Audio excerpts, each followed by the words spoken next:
પંજાબમાં આમ આદમી પાર્ટીની સરકાર છે અને આમ આદમી પાર્ટી ભગવત માનજીના નેતૃત્વમાં પૂરા પંજાબમાં સ્થળે સ્થળે જ્યારે જનસભા થતી હતી ત્યારે લોકોએ તેમની સાથે વાત કરી કે આઉટસોર્સિંગ જે પ્રથા છે તેનાથી નોકરિયાત વર્ગનું શોષણ થઈ રહ્યું છે ઠેકેદારોને તો નોકરી જેને લાગેલા છે એ વ્યક્તિને તેટલા પૂરેપૂરા નાણાં નથી મળતા સાથે સાથે તેમને જાહેર રજાઓ પણ નથી મળતી ગોટાળા કરીને ગેરહાજરી કરી અને તેમના પૈસા કપાતા હોય છે અને તેના વિધાનસભાના ગૃહમાં આ કાયદો પાસ કર્યો છે કે હવે આઉટસોર્સિંગ પ્રથા બંધ થશે એટલે કે કોન્ટ્રાક્ટ ડાયરેક્ટ સરકાર દ્વારા કરવામાં આવશે। આજે પંજાબના લોકોએ સારી સરકારને સત્તા પર બેસાડી છે તો એમના પ્રશ્નો હલ થયા છે।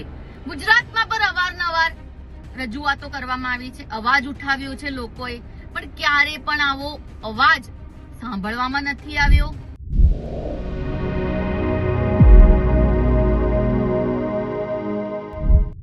પંજાબમાં આપ સરકાર દ્વારા 65,000થી વધુ આઉટસોર્સિંગ અને કોન્ટ્રાક્ટર કર્મચારીઓને સરકારી હસ્તે લેવા અંગે મહત્વપૂર્ણ નિર્ણય કરવામાં આવ્યો છે, જેની જાણકારી આપના નેતા ગૌરી દેસાઈએ આપી છે અને આ મુદ્દે તેઓએ પણ ભાજપ સરકાર પર આકરા પ્રહારો પણ કર્યા છે। આવો સાંભળીએ।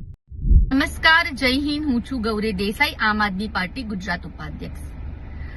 પંજાબમાં આમ આદમી પાર્ટીની સરકાર છે અને આમ આદમી પાર્ટી ભગવત માનજીના નેતૃત્વમાં પૂરા પંજાબમાં સ્થળે સ્થળે જ્યારે જનસભા થતી હતી ત્યારે લોકોએ તેમની સાથે વાત કરી કે આઉટસોર્સિંગ જે પ્રથા છે તેનાથી નોકરિયાત વર્ગનું શોષણ થઈ રહ્યું છે, કારણ કે ઠેકેદારો જે કોન્ટ્રાક્ટ પ્રથાથી નોકરી આપે છે, જેને નોકરી અપોઇન્ટ કરે છે, તો ક્યાંક ને ક્યાંક જેટલા રૂપિયા એમને મળે છે સરકાર દ્વારા ઠેકેદારોને, તો નોકરી જેને લાગેલા છે એ વ્યક્તિને તેટલા પૂરેપૂરા નાણાં નથી મળતા સાથે સાથે તેમને જાહેર રજાઓ પણ નથી મળતી અને કેટલીક વાર એવું બને છે કે હાજરી પર હોય તો પણ ગોટાળા કરીને ગેરહાજરી કરી અને તેમના પૈસા કપાતા હોય છે।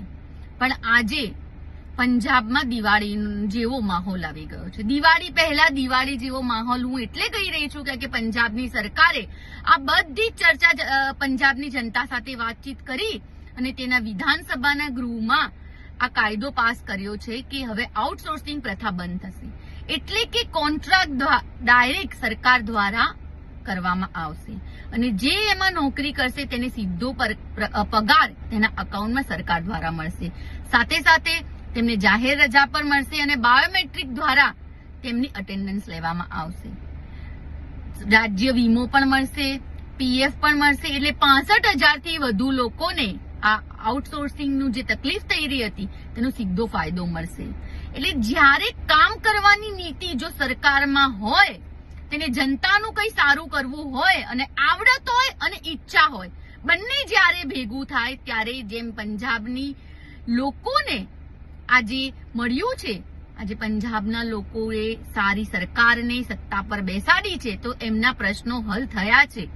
પણ ગુજરાતમાં તો ટ્રિપલ એન્જિનની સરકાર છે, 35 વર્ષ થઈ ગયા છતાં પણ ક્યારે પણ આ કોન્ટ્રાક્ટરો કોન્ટ્રાક્ટ દ્વારા જે નોકરિયાત વર્ગનું શોષણ કરે છે, ગુજરાતમાં પણ અવારનવાર રજૂઆતો કરવામાં આવી છે, અવાજ ઉઠાવ્યો છે લોકોએ, પણ ક્યારે પણ આવો અવાજ સાંભળવામાં નથી આવ્યો, ક્યારેક પણ આવું વિચારવામાં નથી આવ્યું। તો ગુજરાતની જનતાને મારે કહેવું છે, જ્યારે સત્તામાં એવો પક્ષ હોય કે જેને જનતાની સેવા કરવાની ઈચ્છા હોય તો જ આવા ડિસિઝન થઈ શકે। જેમ પંજાબમાં ભગવત માનજીની સરકાર, આમ આદમી પાર્ટીની સરકારે એક એવો નિર્ણય લાવ્યો છે કે પંજાબમાં આજે ખુશીનો માહોલ છે। મારે પંજાબની દરેક જનતાને ખૂબ ખૂબ અભિનંદન કરું છું કે તમે આજે એવી સરકારને સત્તા પર બેસાડી છે કે તે દરેક વર્ગ માટે વિચારે છે અને તમારો જે મત છે એ મતનો અધિકાર તમે એ પક્ષને આપ્યો અને આજે એ મતની સામે તમારા પ્રશ્નો હલ થઈ રહ્યા છે। જય હિન્દ, જય જય ગરવી ગુજરાત। તો હાલ બુલેટિનમાં બસ આટલું જ। વધુ સમાચારો માટે જોતા રહો ગુજરાત પ્લસ ન્યૂઝ। નમસ્કાર।